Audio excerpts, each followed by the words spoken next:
संतोष बांगरांची श्रीकांत शिंदेसमोर थेट डरकाळी. म्हातारे मंत्री बाजूला करा, वाघांना संधी द्या. शिवसेनेत अंतर्गत खतखत चव्हाट्यावर.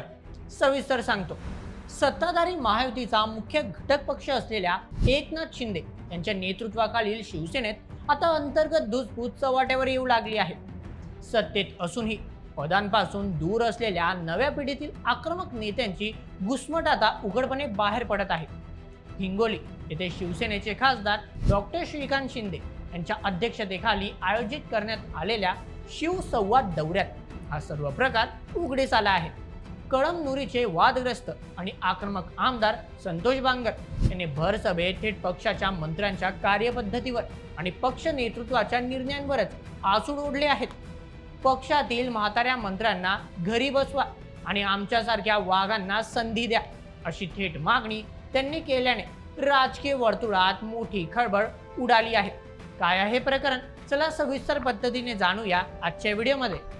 खासदार श्रीकांत शिंदे हे सध्या मराठवाड्याच्या दौऱ्यावर असून हिंगोली येथे त्यांची शिवसेनेच्या स्थानिक संघटनांचा आणि पदाधिकाऱ्यांचा आढावा घेण्यासाठी एक महत्त्वपूर्ण बैठक आयोजित केली होती.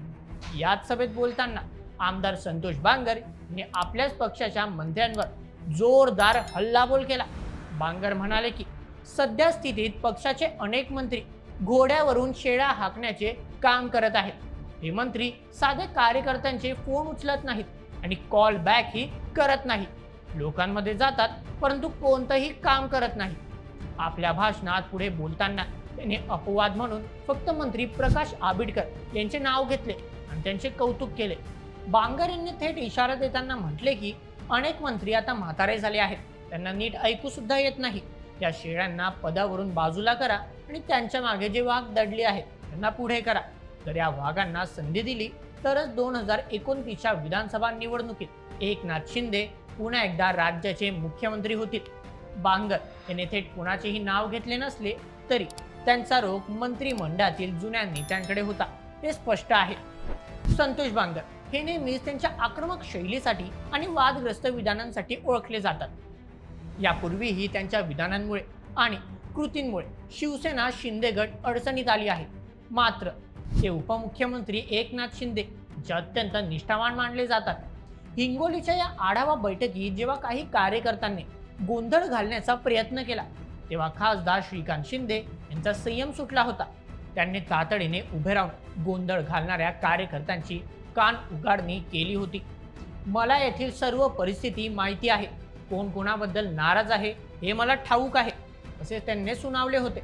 मात्र दुसरीकडे संतोष बांगर यांची नाराजी दूर करण्यासाठी आणि त्यांना प्रोत्साहन देण्यासाठी श्रीकांत शिंदे यांनी मोठे सूचक विधान केले. संतोष बांगर हे केवळ एका जिल्हापुरते मर्यादित नेते नसून धडाडीचे कार्यकर्ते अर्थात वाघ आहेत. येत्या काळात त्यांच्यावर मोठी जबाबदारी सोपवली जाईल, असे शिंदे म्हणाले.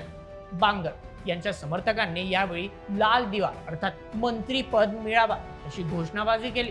यातूनच बांगर यांचा रोख स्वतःला मंत्रीपद मिळवण्याकडे असल्याचे स्पष्ट झाले आहे.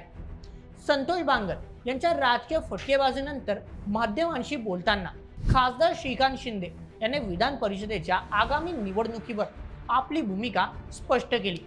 महाविकास आघाडीतून काही नेते शिवसेनेत प्रवेश करणार का या प्रश्नावर त्यांनी थेट उत्तर देणे टाळले. परंतु जागा वाटपाबाबत बोलताना ते म्हणाले की ज्या ठिकाणी शिवसेनेचे विद्यमान आमदार आहेत त्या जागांवर आमचाच दावा राहील. परभणी हिंगोली विधान परिषद मतदारसंघात महायुतीकडून योग्य आणि ताकदीचा उमेदवार दिला जाईल. अंतिम निर्णय उपमुख्यमंत्री एकनाथ शिंदे, मुख्यमंत्री देवेंद्र फडणवीस आणि उपमुख्यमंत्री सुनेत्रा पवार हे 1-2 दिवसात घेतील, असेही त्यांनी स्पष्ट केले.